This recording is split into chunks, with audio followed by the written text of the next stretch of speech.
যদি ভারতীয় সৈন্য দাঁড়িয়ে থাকে ওখানে, আমার দেশের লোক যেতে পারে ওখানে যুদ্ধ করার জন্য, নৈতিক দাবি, মুসলমান হিসাবে যাওয়ার অধিকার রাখি। সরকারের প্রতি চাপ সৃষ্টি হবে ইনশাল্লাহ। আমরা চাইব ওখানে যারা যাইতে চায়, ভলেন্টিয়ার সাহস আছে, তাদের সহযোগী হোক।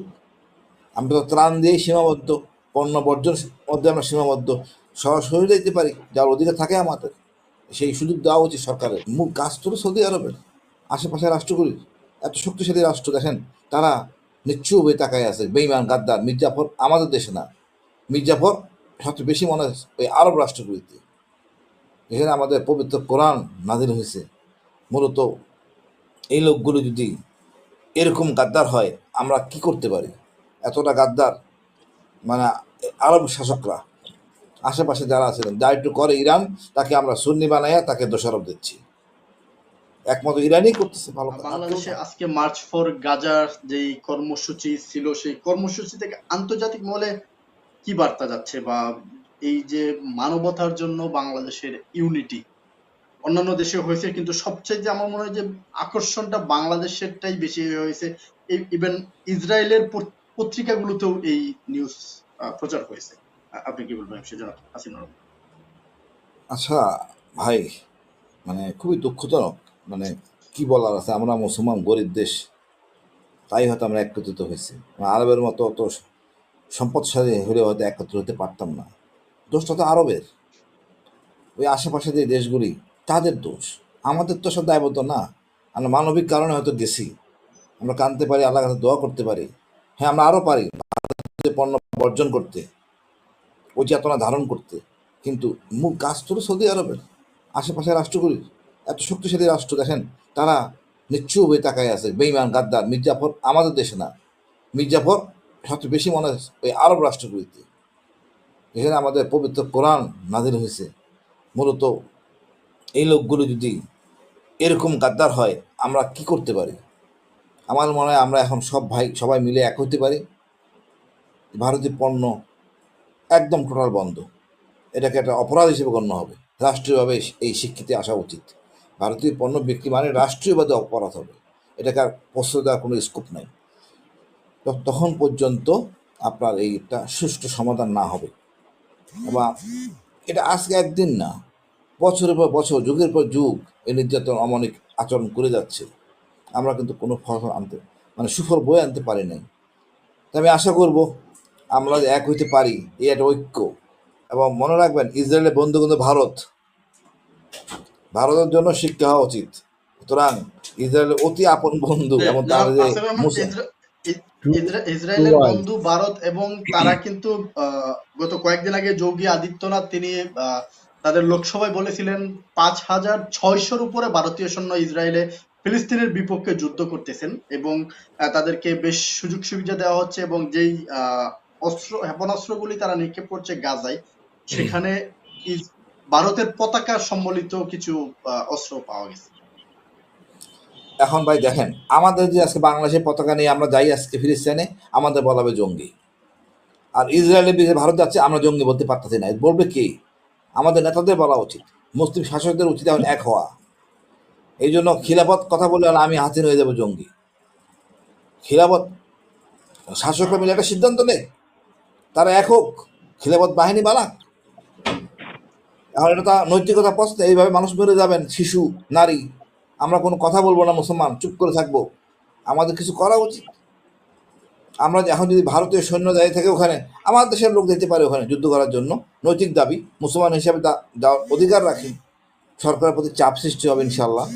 আমরা চাইব ওখানে যারা যাইতে চায়, ভলেন্টিয়ার সাহস আছে, তাদের সহযোগী হোক। আমরা তো ত্রাণ দিয়েই সীমাবদ্ধ, পণ্য বর্জন মধ্যে আমরা সীমাবদ্ধ। সরাসরি যেতে পারি, যার অধিকার থাকে আমাদের, সেই সুযোগ দেওয়া উচিত সরকারের। এই বলেই আমি আমার, আসলে কি বলার আছে, মানে আমার দুঃখে আমার কিছু বলার নাই। আমাদের শাসকরা এতটা গাদ্দার, মানে আরব শাসকরা, আশেপাশে যারা আছিলেন, যা একটু করে ইরান, তাকে আমরা সুন্নি বানাইয়া তাকে দোষারোপ দিচ্ছি। একমাত্র ইরানই করতেছে ভালো কাজ, আর কেউ না। ধন্যবাদ ভাই। জি, আর আমি একটু বলি, একটু আপনার কাছ থেকে আসি যে জি, আর একটু জিনিস বাদ গেছে আমার। আমরা জি, ভুলে গেছি, মোংলা পোর্টটা কিন্তু আমরা চীনকে দিয়ে দিচ্ছি। আর একটা গাদালা কারণ, মোংলা পোর্টটা আমরা ডেভেলপমেন্টের জন্য চীনকে দিচ্ছি। আপনি চিন্তা করেন, উপরে ধরতেছি আমরা সেই আমার তিস্তা ব্যারেজের, আর নিচে ধরতেছি মোংলা পোর্ট। ভারত যে কি অবস্থায় আছে আমার তো মনে ঘুমাইতে পারতেছে না। ওই সরকার খুব ট্রাবলে আছে। আর না ঘুম আসতে বুঝেন ভাই, যা হয় তাই করতেছে আচরণ। তো অস্বাভাবিক কিছু নয়, সব স্বাভাবিক ধরে নিতে হবে। হুম, ইনশাল্লাহ এটাই। আমরা হ্যান্ডেল করতে আমি পারবো। আমি একটু বেশি আপনার কাছ থেকে জানতে চাই যে আরবদের বিষয়টা বললেন না, বিশেষ করে সৌদি আরব, দুবাই, মিশর যারা কাছে রয়েছেন গাজার, তারা নিশ্চুপ থাকার কারণ কি? যে এত বড় একটা ম্যাসাকার তারা করছে, জেনোসাইড, হত্যাকাণ্ড তারা চালাচ্ছে, তারপর আরব বিশ্বগুলো চুপ কেন? কেন তারা সাইলেন্ট রয়েছে? আচ্ছা ভাই, এটার বড় সমস্যা হয়ে গেছে নেতৃত্বের, কোন দলের। এরা এক হইতে পারতেছে না। আর এখানে ঢুকে আছে আপনার বৃহৎ শক্তি আমেরিকা, ইউএস, তার তেল বাণিজ্যের ব্যাপার আছে। বাট তাদের নৈতিকতা প্রশ্নে এক হওয়া উচিত। এটা ইসলাম থেকে তারা কি শিক্ষা গ্রহণ করে আমি জানি না।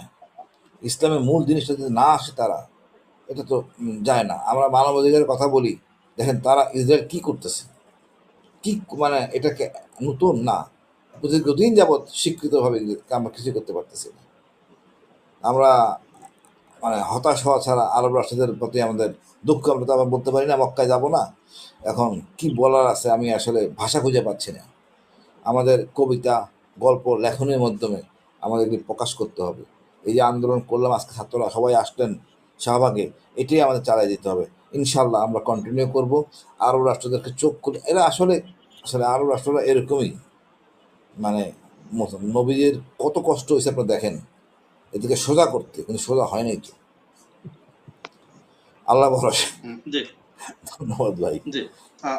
জি, আমি দ্বিতীয় দ্বিতীয় আরেকটা বিষয় আমাদের ছিল যে বাংলাদেশে নির্বাচন দেখতে চাচ্ছে ভারত।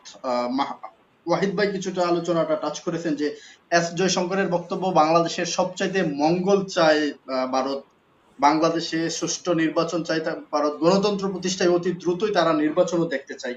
আহ কি কারণে তারা এরকম নির্বাচন দেখতে যাচ্ছে? যে ডক্টর ইউনূসের কারণে তাদের যেই সমস্যার সম্মুখীন হচ্ছেন, তারা বারবার পরাজিত হচ্ছেন, আর নোবেল বিজয়ীর কূটনীতির কাছে চাওয়ালার কূটনীতি পরাজিত হচ্ছেন, সেজন্যই কি তারা নির্বাচনের জন্য এতটা উঠে পড়ে লেগেছেন বাংলাদেশ? তারা হাসিনুর। ভাই ভাই শোনেন, আমাদের বিএনপি, যদি আমি দলের সাথে আমি সম্পৃক্ত তারপরও বলবো, এখানে অনেক অসংখ্য লোক আছেন যারা ভারতের সাথে ব্যবসায় জড়িত, নতজাননীতিতে বিশ্বাসী। একটা যদি কোনোভাবে যদি মনে করেন বিএনপি সরকার নির্বাচন তাড়াতাড়ি হয়, বিএনপি আসার সম্ভাবনা খুব বেশি। ওই যে একটা পক্ষ আছে ভারতের তোষামতি করবে, তারাই কিন্তু আবার আওয়ামী লীগকে নিয়ে আসবে। এখন একটা জিনিস ভুলে গেলে বিএনপি পরে ভুল করবে, ভারতকে সাপোর্ট করলে বা আওয়ামী লীগকে সাপোর্ট করলে বিএনপি শেষ হয়ে যাবে। জনগণ এখন এতটা সচেতন বোঝাতে পারবো না ভাই। এই আন্দোলন আমি ছিলাম ফুটপাতে বসা, ওই ভ্যানওয়ালা সবজি নিয়ে আসছে, বলতেছে আমাকে শশা দিয়ে, বলতেছে ভাই খাও, টাকা দিতে হবে না। আমরা বেশ কয়েকজন অফিসে বসা ছিলাম। তো এরা সবাই সচেতন, যে গরিব কয় টাকা পায়, সে আমার শশা দিতেছে। আমরা লজ্জায় পড়ে গেছি। আসলে বাঙালি জনগণ অনেক উদার, অনেক মূল্যবোধের দাবিদার। তো বিএনপি যদি ভুল করে, ওই বিএনপির উপর আস্থা করে আছে ভারত, আর কোনো পথ নাই। বিএনপি যদি আসে তাহলে এটা হবে।